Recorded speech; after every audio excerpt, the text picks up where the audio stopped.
창세기 9장 20절로 29절.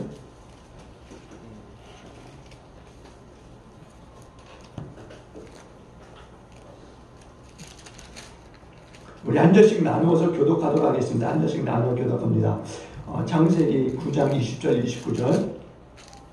노아가 농사를 시작하여 포도나무를 심었더니 포도주를 마시고 취하여 그 장막 안에서 벌겋어지니라. 가나안의 아버지 함이 그의 아버지 하체를 보고 밖으로 나가서 그의 두 형제에게 알림해 생각 없이 옷을 가져가 자기들의 어디로 매고 이끌어 들어가서 그들의 아버지 하체를 벗었으며 그가 물을 일으키고 그의 아버지 하체를 보지 아니하였다. 노아가 술리깨어 그의 작은 아들이 자기에게 행한 일을 알고 이에 이르되 가나안은 저주를 받아 그의 형제의 형제들이 하고 또 이르되 셈이 하는 여호와를 찬송하리로다. 가나안은 셈의 종이 되고 하나님이 아버지를 소유하게 하사 셈의 종이라고 하게 하시고 가나안은 그의 종이 되게 하시기를 원하노라. 함께 하십니다. 홍수에 노아가 350년을 살았고 그의 나이가 950세가 되어 죽었더라. 아멘. 할렐루야. 우리 은혜가 아니면 살아갈 수 없는 줄로 믿습니다. 오직 예수 안에서 은혜를 누리시는 저와 여러분에게 주의 번호 축원드립니다. 여러분 오늘 말씀대로 은혜가 중단되어서는 안 돼요. 여러분 옆에 있는 분들에게 인사합니다. 은혜는 중단되어서는 안 됩니다. 은혜는 중단되어서는 안 됩니다. 은혜가 멈춰지지 않도록 여러분 끊임없이 주의 이름을 부를 수 있게 주의 번호 축원합니다. 은혜가 중단되면 우리의 영혼이 메마를 수밖에 없는 거예요. 우리의 삶이 무너지게 됩니다. 그 아름답던 세계가요, 인간의 죄로 하나님께서 은혜를 거둬가시자 심판에 이르게 되고 홍수로 멸망을 당하였어요. 그러니까 우리의 삶에는 은혜가 삶의 핵심이 되어지고 있는 겁니다. 은혜가 있으면 풍성하지만 은혜가 떨어지게 되면은요, 우리의 삶이 빈궁에 처하게 되는 거예요. 은혜는 비와 같습니다. 그래서 봄과 여름과 가을과 겨울 이 땅에 늦은 비와 또 그렇게 또 이른 비가 내리듯이 우리의 삶에도 은혜의 단비가 이른 비와 같이 늦은 비와 같이 늘상 내려야 될 줄로 믿습니다. 비라고 하는 것이 없게 되면은요, 인류 문화가 존재할 수 없는 거예요. 비가 적당히 오는 이 지역에는요, 문화가 발달했습니다. 그러나 비가 오지 않는 이 지역에는 문화가 발달할 수가 없었어요. 사막은 특히나 더 그렇습니다. 문화가 일어날 수 없는 지역이에요. 인류 문화라고 하는 것은요, 비가 적당히 내렸을 때 그 문화가 꽃이 피었다는 겁니다. 그러니까 비가 오지 않으면 살 수가 없는 거예요. 은혜는 또한 햇빛과도 같은 거예요. 생명은요, 햇빛이 없으면 불가능한 겁니다. 햇빛이 늘 비추게 될 때 살아 움직이게 되고 발전하게 되고 각각 자기의 일들을 감당할 수 있게 되는 거예요. 북극이나 남극을 보게 되면요, 생물이 살 수가 없습니다. 왜냐하면 태양빛이 거의 비추지 않기 때문에 그러는 거예요. 그러니까 비와 햇빛이라고 하는 것은 모든 생명의 세계에서 끊을 수 없는 하나님의 선물입니다. 비와 햇빛이 골고루 비춰지게 될 때 우리의 생명은 끊임없이 발전되어지게 되고 끊임없이 주의 이름을 부를 수 있게 되는 겁니다. 그러니까 비와 햇빛이 중단되면 안 되는 거예요. 사람과 모든 그 생물들이 살 수 없게 되는 겁니다. 은혜라고 하는 게 그런 거예요. 은혜. 하나님의 은혜가 그런 거예요. 우리를 비추어 주시고 우리를 길러 주시고 우리에게 영양분을 공급해 주시고 그래야 우리가 살 수 있는 거죠. 그렇지 않으면 우리의 삶은 메마르고 죽을 수밖에 없는 겁니다. 비가 내리시지 하나님의 은혜의 단비가 우리의 삶에 내려져야 되는 줄로 믿습니다. 내려도 늘상 내려야 되는 줄로 믿습니다. 은혜의 단비가 내려져야 우리가 잘할 수 있고요, 보호받을 수 있고 복되게 살 수 있는 거예요. 태양이 비출 때 하나님의 은혜의 빛이 우리 가운데 비춰주면 우리가 자라갈 수 있는 줄로 믿습니다. 은혜의 빛이 비춰져야 우리가 깨끗하게 되고요, 또 성결하게 살 수 있고 건강하게 살아갈 수 있는 거예요. 노아가 야곱이 그리고 요셉이 다윗이 그렇게 잘 될 수 있었던 이유가 어디 있는지 아십니까? 하나님이 은혜를 주셨기 때문에. 은혜를. 사람들이 모두 죄악에 빠졌을 때 노아는요, 자기가 잘나서가 아니라 바로 하나님이 은혜를 주셨기 때문에 방주를 지어서 구원을 받을 수 있었어요. 그러나 은혜를 떠났던 에서라든가 가룟 유다는 멸망의 길로 갔습니다. 에서가 은혜를 잃어버리니까 어떻게 됩니까? 울어도 안 되고 또 통곡해도 안 되고 결국에는 기회를 잡지 못하고 장자권이나 그 모든 축복권들을 빼앗기고 말았다라는 거예요. 가룟 유다도 은혜에서 떠나게 되니까 마귀가 역사하게 되고 결국 예수를 파는 그런 그 악행을 저지르게 되었다는 겁니다. 우리의 삶은 은혜예요. 은혜가 답이라는 겁니다. 은혜가 우리를 만들어가는 건 줄로 믿습니다. 은혜가 우리의 미래라는 거예요. 그러니까 은혜가 없으면 우리는 사실 아무것도 아닌 존재들인 거예요. 그러므로 오늘 은혜가 우리의 삶에서 중단되면 안 되는 거예요. 은혜가 중단되면은요, 불행이 닥칠 수밖에 없습니다. 오늘 말씀에서도요, 은혜가 중단되었던 사건이 등장하고 있어요. 노아에게 은혜가 중단됨으로 인해서 노아의 가족과 또 그 후손에게 불행이 닥치는 것을 보게 됩니다. 노아가 큰 은혜를 받은 자인데 그만 실수로 그 은혜의 길을 가지 않게 되고 그리고 은혜가 멈춰진 길로 행하게 됩니다. 그래서 그 아들 함과 그의 후손이 저주를 받게 되고 형제들끼리 싸우게 되고 평생 종으로 지내야 되는 그런 불행을 맞이하게 되는 거예요. 홍수 후에 노아가 어떤 생활을 하는지 아십니까? 농사를 지어서 엄청난 수확을 얻게 되었어요. 그런데 그 수확 가운데 포도가 많았는데 특별히 그 포도로 포도주를 만들었는데 포도주를 얼마나 마셨는지 그만 취해서 알몸으로 자기 장막에 누워서 잠이 드는 겁니다. 술을 많이 마셔서 술에 취해서 취한 상태에 잠을 자게 된 거예요. 사실 노아가 이때 방심을 한 거죠. 엄청난 방심을 하게 된 겁니다. 홍수 전에 어떻게 하든지 하나님께 붙어 있으려고 얼마나 힘쓰했었습니까? 그리고 노아는요, 그렇게 몸부림을 쳤어요. 어떻게든 하나님께 붙어 있고자. 자기 앞에 하나님의 무서운 심판이 있다는 것을 알게 됐을 때 노아는 어떻게든 하나님을 붙들고 살아가고자 힘쓰했었다는 거예요. 근데 홍수가 끝나고 나서 어떻게 했는지 아십니까? 처음에는 홍수의 사건을 기억하고서 하나님 앞에서 거룩하게 살고자 힘쓰했었어요. 근데 시간이 점차 지나게 되면서 노아의 마음이 달라지기 시작했습니다. 나태해지기 시작한 거예요. 그래서 하나님이 약속하신 대로 비가 오지 않았어요. 아니, 비가 올 때마다 무지개가 떴습니다. 그럴 때마다 노아는 알았어요. 그러면서 농사가 잘 되고 하는 일마다 잘 되어지자 노아가 나태해지기 시작했습니다. 심판이 점점 머릿속에서 사라지게 되고 삶의 문제가 다 해결되고 하나도 이제 문제될 것이 없게 되죠. 노아의 마음속에 유혹이 밀려들기 시작했습니다. 술 한 잔쯤이야. 이 유혹에 노아가 넘어갔어요. 유혹에 더 시작하는 것은요, 사실 무조건 피해야 됩니다. 유혹은 역경보다도요, 번창할 때, 번영할 때 찾아오는 것입니다. 토마스 칼라일이라고 하는 사람은요, 역경은 인간으로서 견뎌내기 힘든 상대인데, 그러나 역경을 견뎌내는 사람은 100명이라면은 번영이나 번창을 견뎌내는 사람은 한 사람에 불과하다라고 말해요. 그만큼 번영이라든가 번창은요, 견뎌내기 힘든 유혹이라는 거예요. 노아가 이 번창의 이 유혹의 덫에 걸린 겁니다. 그리고 그 덫을 피하지 못했어요. 그래서 그만 술을 마셨는데 너무 많이 마신 겁니다. 아니, 너무 많이 마신 게 아니라 그냥 술이 술을 만들어내는 그런 상황까지 연출이 되어진 거예요. 그래서 술에 취해서 발궈벗고 잠에 이르게 된 축태를 부르게 된 겁니다. 근데 어떤 신학자들은요, 이런 노아의 행태에 대해서 이렇게까지 말해요. 노아가 술에 취해서 벌거벗은 것은 단순히 취한 것이 아니라는 겁니다. 그는 이미 성적인 충동에 빠져 있는 상태였다라고까지 이야기하는 거예요. 그러니까 성적인 죄를 범했다라고까지 이야기해요. 노아가 유혹을 사실 방심한 거죠. 완전히 방심한 거예요. 태평스러운 세월을 지나다 보니까 말씀이 사라지고 기도가 사라지고 은혜가 사라지고 예배가 사라지고 하나님을 찾는 모습이 점차 줄어들게 되었다는 겁니다. 여러분, 은혜는요, 계속적으로 누려야 되는 줄로 믿습니다. 은혜는 계속해서 여러분 붙들고 하나님 앞에 나가실 수 있게 주님으로 축원드립니다. 은혜의 단비가 멈춰버리면 안 되는 거예요. 여러분, 은혜의 비가 멈춰버리면 그때부터 가뭄에 이르는 겁니다. 땅이 갈라지기 시작하는 거예요. 여러분의 심령이 갈라지기 시작하는 거예요. 비참하게 되는 겁니다.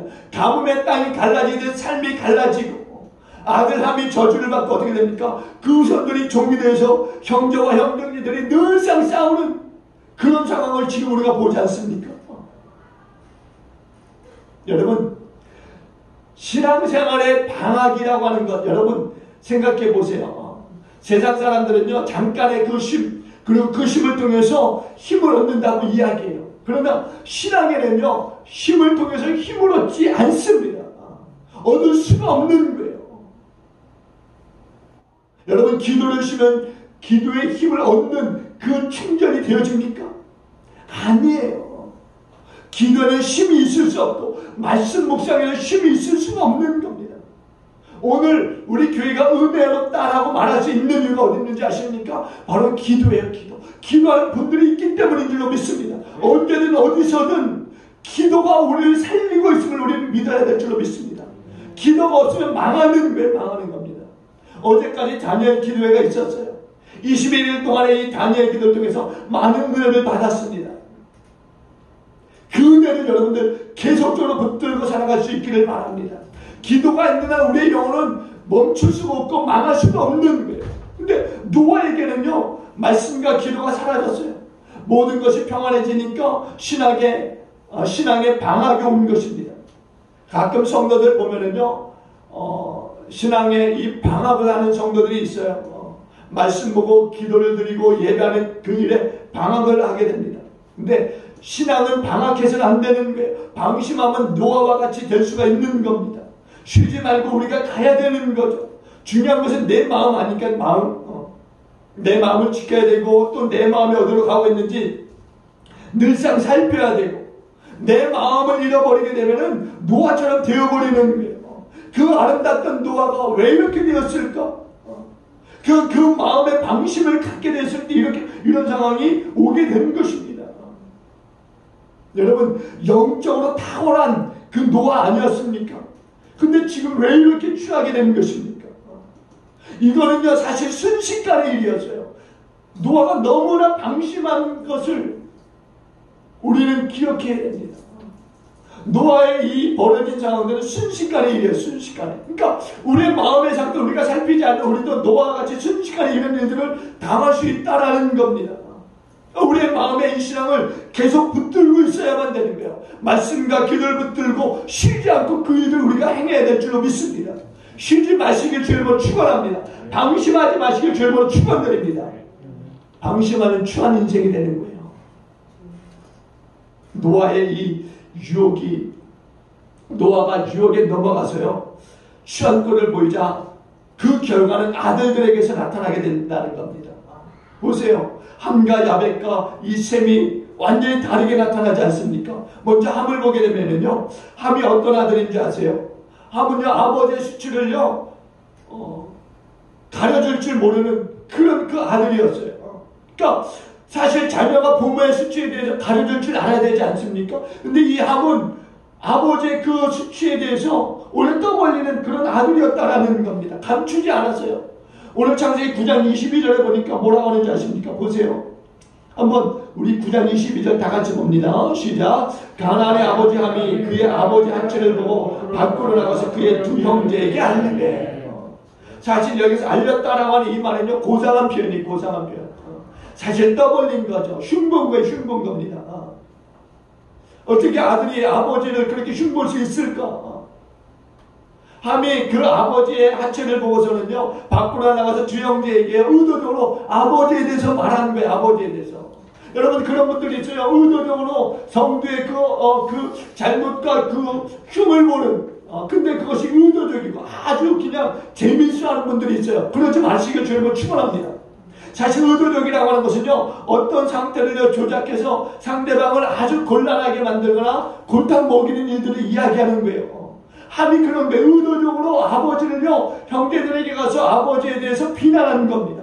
도와주는 척 하면서 아버지를 욕했어요. 걱정해주는 척 하면서 불을 질러 놓은 겁니다. 함이 진정으로 아버지를 보고 걱정했다면요, 아버지 하체를 보지 않고 그냥 나갔을 거예요. 그리고 거기서 끝냈을 것입니다. 근데 함의 마음이 그러지 않았던 거예요. 그것을 알고 싶었고요. 또 알렸고요. 소리를 지르는 거예요. 그래서 형제들에게 가서는요, 말합니다. 아버지가 어떻게 그럴 수가 있느냐. 아버지가 어떻게 그럴 수가 있느냐. 아버지가 하는 일을 좀 보라고. 아버지가 어떻게 저렇게 수치스러운 일을 할 수가 있느냐고. 우리 아버지 맞냐고. 함이 그렇게 형제들 앞에서 떠벌린 거예요. 함은요 아버지의 수치를 감추어 주지 않았어요. 자녀는요 마땅히 부모의 그 수치를 감추어 줘야 될 줄로 믿습니다. 부모가 수치를 받는 그 일에 있어서 오히려 감추어 줄 수 있는 그런 자식들이 돼야 되는 거죠. 함이 그렇게 함으로 인해서 복을 받지 못하는 것을 우리가 또한 보게 돼요. 은혜가 사라지니까 아들까지 은혜가 사라지는 삶을 살게 되는 거예요. 24절과 25절에 보니까 이렇게 말합니다. 24절 25절 다 같이 볼까요? 24절 25절 다 같이 봅니다. 시작. 노아가 술이 깨어 그의 작은 아들이 자기에게 행한 일을 알고 이에 이르되 가나안은 저주를 받아 그의 형제의 종들이 종이 되기를 원하노라 하고. 아멘. 여러분 어떻게 이럴 수가 있습니까? 아버지가 자식을 저주할 수 있겠습니까? 이후로 함의 자손들은요 끊임없이 하나님의 이 선택된 이 백성들과 어떻게 합니까? 싸움을 걸어요. 전쟁과 고통의 나라를 보내게 되는 겁니다. 이스라엘 백성들이 애굽에서 나와서 가나안 땅에 들어갈 때 가나안에 살고 있었던 이 함의 후손들과 어떻게 해요? 피 흘린내는 전쟁을 하지 않습니까? 함의 후손들은요 중동 지역의 이 조상들이 되어서요 지금도 이스라엘과 중동 국가들은 끊임없이 반복하고 전쟁하고 싸우고 은혜가 사라짐으로 인해서 그 후손들 그리고 대대로 서로 갈등하며 싸우고 전쟁을 하고 은혜를 잃어버리니까 그 후손들의 삶이 불행에 이르는 거예요. 여러분 기도할 때 기도하시길 주님으로 축원드립니다. 말씀 볼 때 말씀 끊임없이 보시길 축원합니다. 기도하기 위해서 말씀 보기 위해서 그 시간 우리는 가져야 되는 거예요. 여러분 하나님이 인도하시는 것을 믿으시기 바랍니다. 내가 계획해서 못하는 것 그건 하나님이 하시고 또 이끄시고 또 그것을 하시게 하시는 줄로 믿습니다. 내가 지지고 먹고 하는 그것보다도 하나님 앞에서 나와서 기도하는 그 일들이 더 축복된 일이 될 수 있다는 것을 우리는 알아야 되는 겁니다. 여러분 내가 기도할 때요 하나님이 하늘의 문을 열어주시는 거예요. 그리고 말씀이 역사하게 되고 여러분 말씀 앞에 여러분 무릎 꿇을 수 있게 주님으로 축원드립니다. 그렇지 않으면 은혜를 잃어버린 삶이 되는 거예요. 은혜를 잃어버리면 어떻게 됩니까? 취하게 되는 거예요. 여러분 사울왕을 보세요. 은혜를 잃어버리니까 어떻게 됩니까? 아주 취한 모습이 되지 않습니까? 노아와 함이 바로 이런 모습이었어요. 근데 이와는 반대로 오늘 성경에는요 또 은혜가 중단되지 않는 이들이 등장하는 것을 우리가 보게 됩니다. 셈과 야벳이에요. 셈과 야벳은요 한가 너무나 대표적인 것을 보게 됩니다. 오늘 23절에 보니까 이렇게 말씀해요. 23절 다 같이 볼까요? 23절 다 같이 봅니다. 시작. 셈과 야벳이 옷을 가져다가 자기들의 어깨에 메고 뒷걸음쳐 들어가서 그들의 아버지 하체를 덮었으며 그들이 얼굴을 돌이키고 그들의 아버지 하체를 보지 아니하였더라. 아멘. 여러분 우리 같으면요 그냥 들어가서 아버지 하체를 덮을 수 있었지만 이들은 그렇게까지 하지 않았어요. 오히려 뒷걸음질 쳐서 아버지의 그 하체를 덮어주었다라고 말씀하고 있습니다. 여러분 잘못된 부분을 감추어주고 죄를 드러내지 않고 용서하는 예수 그리스도의 모습을 우리는 이 두 사람을 통해서 볼 수 있는 거예요. 은혜가 있고 용서가 있고 덮음이 있고 축복이 있고. 그래서 아버지 노아가 이 두 아들을 축복합니다. 야벳에게는 이런 축복을 내려요. 27절입니다. 27절 다 같이 보면 27절 봅니다. 시작. 하나님이 야벳을 창대하게 하사 셈의 장막에 거하게 하시고 가나안을 그의 종이 되게 하시기를 원하노라 했더라. 아멘. 야벳을 창대하게 했다. 지역을 넓혔다. 지경을 넓혔다. 라고 하는 말씀이에요. 아마 이 세상에서요 가장 넓은 지역에 분포되어져 있는 사람들이 바로 야벳의 후손들이 아닌가 생각됩니다. 야벳의 후손들은요 인류 역사적으로 보게 되면요 인도와 백인계들을 이야기하는데요. 인도와 이 백인계들은요 서로 상통하는 그런 인류의 이 역사를 가지고 있어요. 그래서 인류 문명을 보게 되면요 이들을 통해서 엄청나게 빛을 발하게 되는 것을 보게 됩니다. 지금도 세계 문명 속에서 이 백인들을 보게 되면요 거의 뭐 세계를 지배하고 있다라고 해도 과언이 아니지 않습니까? 그러니까 노아의 축복대로 야벳의 후손들은요 창대하게 되었다는 거예요. 창대하게. 은혜로 아버지의 수치를 감추니까 축복을 받게 되었다라고 하는 말씀이에요. 물질이 부유해지고 또 권세를 누리게 되고 그리고 부유하게 되었다라고 말씀해요. 그러나 오늘 또 성경이요 야벳이 받은 이 축복보다 더 큰 축복이 있음을 말씀하는데 셈을 통해서 이렇게 또 말씀합니다. 26절 27절 다 같이 봅니다. 26, 27 함께 봅니다. 시작. 또 이르되 셈의 하나님 여호와를 찬송하리로다. 가나안은 셈의 종이 되고 하나님이 야벳을 창대하게 하사 셈의 장막에 거하게 하시고 가나안을 그의 종이 되게 하시기를 원하노라 하였더라. 아멘. 여러분 말씀해 보니까는요 셈의 하나님 여호와를 찬송하리로다 이렇게 말씀해요. 하나님이 누구의 하나님이십니까? 셈의 하나님, 셈의 하나님이시다 말씀합니다. 야벳의 하나님이라 보이지 않아요. 야벳은 창대하게 되는 축복을 받았지만은 근데 결국 어디에 거하느냐? 셈의 장막에 거한다 라고 말씀하고 있어요. 그러니까 셈이 축복의 근원이 되고 있다라는 거예요. 하나님의 축복이 셈에게 부어지고 있는 겁니다. 여러분 셈과 야벳처럼 창대하게 되고 번성하게 되는 것. 그런데 야벳과 한 가지 다른 특별한 하나님의 백성이 되는 그 축복이 셈으로부터 출발되어지고 있다는 거죠. 하나님이 그들의 뿌리가 되고 반석이 되고 피난처가 되고 또 축복의 근원이 되어지고 셈의 후손들은요 그 축복대로 되어졌어요. 셈을 통해서 아브라함과 다윗이 나오게 됩니다. 셈을 통해서 예수 그리스도가 육신으로 이 땅에 오게 되는 거죠. 하나님 우리 인간을 구원하시기 위해서 필요한 두 가지가 있습니다. 그것은 첫째는 참 하나님이어야 되고 또 하나는 참 인간이어야 되는 거예요. 근데 이 두 가지 조건이 바로 예수 그리스도를 통해서 나타나는 겁니다. 예수 그리스도. 예수님은 참 하나님이시면서 참 인간이셨어요. 예수님은 참 인간이 되기 위해서 어떻게 합니까? 바위나 또 어떤 아래에서 나오신 분이 아니에요. 말씀대로 여자에게서 나온 후손이었다는 거예요. 여자에게서 나온 족보가 있으신 분이에요. 족보가 어디에 비교하실 수 없는 분입니다. 어디 감히 바위나 아래에서 그것과 비교할 수 있겠습니까? 비교가 안 되는 거예요. 그걸 얘기할 수 없는 분이 바로 예수님이세요. 바로 그 족보가 셈의 족보였고 셈의 후손인 아브라함과 다윗에게서 나셨다라는 겁니다. 은혜 가운데 거하는 자들이요 바로 이런 축복을 받는 거예요. 야벳처럼 이 땅에서 번성할 것이고 셈의 장막에 거하면서 구원자이신 예수 그리스도와 더불어 살게 되는 거죠. 여러분 하나님의 은혜 안에 거하면서 은혜를 받으시면서 자라가시는 저와 여러분들에게 주님으로 축원드립니다. 은혜 속에 자라가야 돼. 은혜 속에 뛰놀면서 어린 양들이 목자의 그 보호 아래에 있는 거죠. 우리가 하나님의 그 은혜 안에 속에 거해야 되는 거죠. 그리고 그 안에서 뛰놀아야 되는 거죠. 이런 자들이 시냇가에 심어진 나무처럼 자랄 수 있는 것 아니겠습니까? 선한 목자의 인도를 받을 수 있는 것이죠. 울타리 안에 있어야 되는 거예요. 울타리 안에. 은혜 안에 있어야 되는 거예요. 은혜 안에. 포도나무에 붙어있는 가지가 열매를 맺을 수 있는 거예요. 은혜가 멀어지게 되면은요.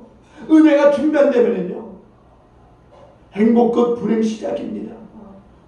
우리의 미래나 현재 다 멈춰질 수밖에 없는 거예요. 은혜는 결코 중단돼서는 안 되는 겁니다. 그럼 은혜가 계속 흘러가게 하기 위해서는 어떻게 되느냐? 첫째는 우리의 마음을 짓게 되는 마음을. 노아가 성공과 실패하는 것이 어디에 있었느냐? 바로 마음에 있었다는 거. 마음에. 그 마음으로 하나님을 두려워하고 경외할 때는요. 늘상 노아는 승승장구하고 승리하는 삶을 살아갈 수 있었어요. 특별히 홍수 피해로부터 구원을 받을 수 있었습니다. 근데 그 마음의 방심에 이르게 되죠. 어떻게 됩니까? 술의 유혹에 단번에 넘어가게 된 거예요. 술의 유혹에. 마음이 얼마나 중요한 걸 우리가 볼 수 있는 거죠. 마음에 하나님의 축복이 담겨질 줄로 축원드립니다. 여러분 마음이 병들게 되면요 하나님의 축복도 떠나가게 되는 거예요. 신앙의 삶도 약해지게 되어 있습니다. 그러니까 마음이 상하게 되면요 축복이 멀어질 수밖에 없는 거예요. 여러분 경험하시잖아요. 여러분 마음이 또한 교만해 보세요. 어떻게 됩니까? 하나님으로부터 오는 은혜가요 단절이 되고 막혀질 수밖에 없는 겁니다. 그러니까 우리는 마음을 살펴야 돼. 마음을 늘 마음이 깨끗한지 마음이 하나님을 닮아가고 있는지를 살펴야 되는 거예요. 여러분 마음이 중요하니까 마음을 살펴야 되는데 사실 내 마음의 상태를 살핀다고 하는 것이요 쉬운 일이 아닙니다. 쉬운 일이 아니에요. 정말 마음을 살핀다고 하는 것은 어떻게 보면요 굉장히 고통스러운 일입니다. 마음의 변화를 바라보면서 자신을 발견해가는 것 이건 사실 쉽지 않은 일입니다. 그러나 마음을 깨끗이 해서 정말 맑은 마음을 가지게 된다고 하는 것은요 정말 다른 것보다도 말씀과 기도 생활을 통해서 이루어질 수 있는 부분들이에요. 그러니까 우리가 말씀과 기도의 시간들을 더 많이 갖고 그런 시간들을 통해서 우리의 마음들을 자꾸만 돌아보면서 자꾸 예수 그리스도의 은혜가 우리 가운데 머물 수 있도록 해야 되는 거죠. 정원사가 정원을 꾸미듯이 우리의 마음들을 우리가 꾸며야 되는 거예요. 여러분 생각해 보세요. 우리의 마음에 탐욕과 탐심과 더러움과 걱정들이 끊임없이 밀려들잖아요. 끊임없이. 성경에도 말씀하지 않습니까? 우리의 마음이 항상 악할 뿐이다라고. 맑고 깨끗한 그 마음을 우리가 유지해야 되는데 그렇지 못할 때가 너무 많잖아요. 탐심, 탐욕, 정말 우리의 마음을 향한 그 걱정들, 불안들이 끊임없이 밀려오잖아요. 털을 깎아도 자라듯이요. 또 우리의 이 손톱을 잘라도 자라듯이 우리 안에 탐심들, 탐욕들, 그 욕심들, 그 걱정, 불안, 근심들 이게 끊임없이 자라나잖아요. 그러니까 우리의 마음을 좀 정리해야 돼. 정원을 가꾸듯이 정리가 좀 필요해요. 그 정리는 말씀과 기도로 하는 겁니다. 말씀과 기도의 마음을 가지고 우리가 나아갈 때 이런 마음들, 그러니까 탐심과 탐욕과 걱정과 불안들, 근심들 이런 것들을 우리가 쓸어버릴 수 있는 거죠. 그래서 여러분 마음에 갈때 잡초가 자라지 못하도록 여러분들 말씀과 기도로서 방심하지 마시고 끊임없이 나가실 주님으로 축원드립니다. 두 번째는요 유혹을 피해야 돼요. 유혹을. 여러분 은혜가 크다라고 하는 것은요 그 삶이 목표가 크다라고 말할 수 있어요. 또한 그 목표가 바르다라고 말할 수 있습니다. 근데 이런 사람은요 자신을 지킬 줄 알아요. 특별히 시시한 쾌락에 자신을 맡기지 않습니다. 시시한 쾌락만큼요 우리를 정말 작게 만드는 것이 없어요. 노아가 은혜 가운데 살 때는요 방주를 지어야 한다라고 하는 그런 거대한 목표가 있었습니다. 이 목표 때문에 은혜 안에 노아는 거할 수 있었고 120년 동안 포도는 입에도 되지 않는 경건한 생활을 했어요. 노아가. 근데 홍수가 끝난 후에 노아가 그의 삶의 목표를 잃어버리니까 어떻게 합니까? 넘어지는 일들이 생기고 넘어지는 일들. 술의 유혹에 빠져버리게 되고 성적인 유혹에 빠져버리게 되고 그리고 결국 이 유혹에 넘어가서 아주 취한 상태까지 이르게 되는 것. 그러니까 우리는 유혹을 피해야 되는 거예요. 유혹을. 그러기 위해서 말씀과 기도의 삶을 우리가 살아가야 되는 거예요. 여러분 교회를 중심에서 맡은 바 사역들을 열심을 다해서 여러분 해나가시길 주님으로 축원드립니다. 삶의 목표가 있으니까는요 우리는 열심을 다해서 할 수 있는 거예요. 여러분 목표라고 하는 것은요 사소한 것에부터 출발되는 거예요. 자녀를 위해서, 남편을 위해서 내가 화를 내지 않겠다라고 하는 아니면 아내를 위해서 내가 화를 내지 않겠다라고 하는 이 작은 목표로부터 출발되어질 수 있는 거예요. 그러기 위해서 내가 기도하겠다.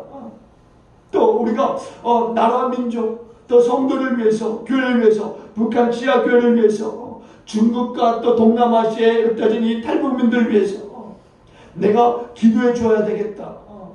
이런 결단, 이런 작은 결단으로부터 시작이 되어지는 거죠. 아침에 좀 일찍 일어나서 말씀 묵상하고 기도하는 것으로부터 출발하겠다. 또 내가 운전하는 동안에 그 작은 시간에 찬양을 들어놓고 내가 기도해야 되겠다. 라고 이런 작은 목표들부터 출발되어질 수 있는 거죠. 그러니까 유혹이라고 하는 것을 우리가 벗어버리기 위해서 이 말씀과 기도의 생활을 우리가 끊임없이 해야 되는 거예요. 여러분 생각해 보세요. 유혹이라고 하는 것이 우리가 잠시 잠깐 말씀 보고 기도한다고 떨어집니까? 아니에요. 유혹이라고 하는 것은 우리의 평생에 달라붙어서 같이 갑니다. 같이 가요. 우리가 이 유혹을 떨쳐낼 수가 없는 거예요. 죽을 때까지 이 유혹은 쫓아다닙니다. 쫓아다니는 거예요. 단테라고 하는 사람이 이런 말을 해요. 그리스도인의 삶이요, 바람이 몰아치는 이 산길로 여행하는 사람과 같다라고 이야기합니다. 그러면서 하는 말이요, 그가 여행을 시작할 때 그는 젊은이였어요. 그가 산길을 얼마간 올라갔을 때 사나운 늑대가 숲에서 뛰쳐나와서는요, 그를 물고 찢습니다. 단테는요, 이것을요, 육체의 욕망이라 이야기해요. 그리고 더 높이 올라가게 되면요, 그는 중년을 맞이하게 되는데 거대한 호랑이가 그를 덮치게 됩니다.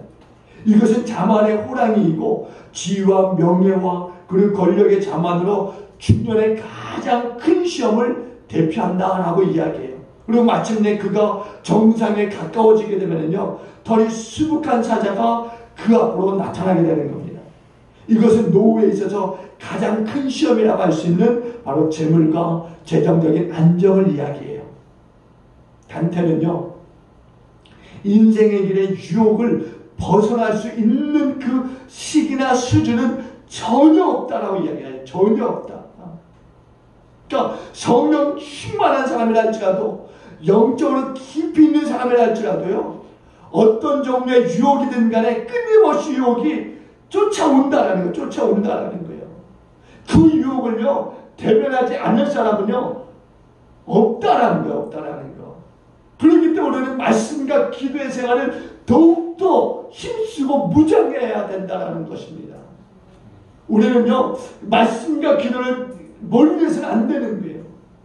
유혹이 어떻습니까? 우리로 하여금 하나님과 가까이 하지 못하는 일들을 만들지 않습니까? 그러니까 우리는 그 유혹을 떨쳐내기 위해서라도 끊임없이 하나님의 이름을 불러야 되는 거예요. 은혜의 생활을 계속해야 되고요. 근데 은혜는요, 계속해서 우리의 평생에 부어져야 됩니다. 유혹이 우리의 삶에 평생 쫓아다니듯이. 그리고 세 번째는요, 하나님과 늘 동행해야 돼요. 우리들에게 은혜가 계속되는 또 하나의 길이 있다면 바로 하나님과 동행하는 겁니다. 하나님과 동행하는 것. 육체의 욕심을 따라가지 않는 거죠. 성령을 따라 행하는 거죠. 갈라디아서 5장 16절에 뭐라고 하는지 아십니까? 내가 이르노니 너희는 성령을 따라 행하라. 그러면 육체의 욕심을 이루지 아니하리라. 성령께서 도우실 때 하나님을 경외할 수 있다라고 합니다. 이사야서 11장 2절에 성령님을 가리켜서 여호와 하나님을 경외하는 영이다라고 해요. 여호와 하나님을 경외하는 영이다. 노아가 홍수 전에는 여호와 하나님을 경외했어요. 하나님을 두려워했습니다. 하나님의 눈길을 늘상 의식하면서 살았어요. 그러나 홍수 후에도 하나님을 그렇게 의지해야 되는데 그 생활이 나태해지니까 유혹에 빠져 세상의 즐거움을 자꾸만 찾아가게 되고요. 처음에는요, 그러지 않았을 거예요. 분명합니다. 분명해요. 처음부터 노아가 그렇게 한 거 아니에요. 조금씩 그 유혹이 더 깊어진 거죠. 그 나중에는요, 자신도 몸을 가누지 못할 정도로 몸이 뭐 그런 말 하지 않습니까? 떡이 된다고, 술에 떡이 된다고, 쩔었다고 그렇게 되어진 거예요. 나중에 은혜를 계속 유지하기 위해서는요, 말씀과 기도로 하나님과 동행해야 됩니다. 말씀 물상을 여러분들 멈추지 마세요. 제가 후회하는 것이요, 하나 있다면은 여러분 90일 성령 일도가기 했지 않습니까? 그리고 나서 또 했어야 되는데 후회돼요. 계속적으로 말씀 보는 생활들을 해야 되는데 어느 날짜를 정하고 이것을 또 합시다 이렇게 말한 게 사실은 너무나 후회가 됩니다. 물론 여러분들 가운데는 그 생활을 이어가서 계속 말씀과 기도 생활을 하는 분들도 있겠지만 그렇지 않은 분들이 많이 있을 거예요. 정말 우리 말씀 보는 생활, 기도하는 생활 멈추지 않기를 주님으로 축원합니다. 하나님의 뜻을 따르기 위해서는요, 말씀과 기도의 생활이 있어야 되는 거죠. 잠언 3장 5절로 7절에 이렇게 말씀합니다. 너는 마음을 다하여 여호와를 신뢰하고 내 명철을 의지하지 말라. 너는 범사의 그를 인정하라. 그냥 내 길을 지도하시리라. 스스로 지혜롭게 여기지 말지어다. 여호와를 경외하며 악을 떠날지어다. 여러분 말씀 맺겠습니다. 여러분 하나님은 여러분들을 사랑하고 계심을 여러분 믿으시기 바랍니다. 하나님은 사랑하는데 여러분을 떠난 적이 없어요. 사랑하기 때문에 은혜가 계속해서 여러분들에게 이루어지길 하나님은 원하십니다. 여러분 그 하나님을 믿으시고 말씀과 기도 생활을 통해서 은혜가 중단되지 않는 그런 신앙의 생활을 끊임없이 이루어갈 수 있기를 저희가 간절히 축원을 드리겠습니다. 기도하십니다. 하나님 감사합니다. 하나님 신앙의 삶을 아주 멋있게 살았던 노아라고 생각했는데 어느 날 실수가 엄청난 실수로서 이루어져서 그 손이 저주를 받는 그 엄청난 결과를 낳는 것을 우리가 보았습니다. 하나님 정말 우리 안에 주신 그 은혜들이 멈춰지지 않도록 늘상 말씀과 기도의 생활을 끊임없이 하시는 우리 성도들이 다 되게 하여 주옵소서. 하나님 하루에 한 번씩이라도 말씀 한 구절을 하나님이여 세상 가운데 선포하고 기도하고 나가는 우리 성도들이 되어 주도록 주님 꼭 붙들어 주시옵소서. 말씀을 들음으로 우리 가운데 일어난 그 결단들이 쇠하지 않도록 하루 날마다 성령여 생각나게 하시고 또 이끌어 주시어서 하나님 승리하는 우리의 신앙생활 되어도록 축복하여 주옵소서. 그렇게 인도하여 주심을 믿사옵고 예수님의 귀하심으로 축복하며 기도드립니다. 아멘. 우리 일어나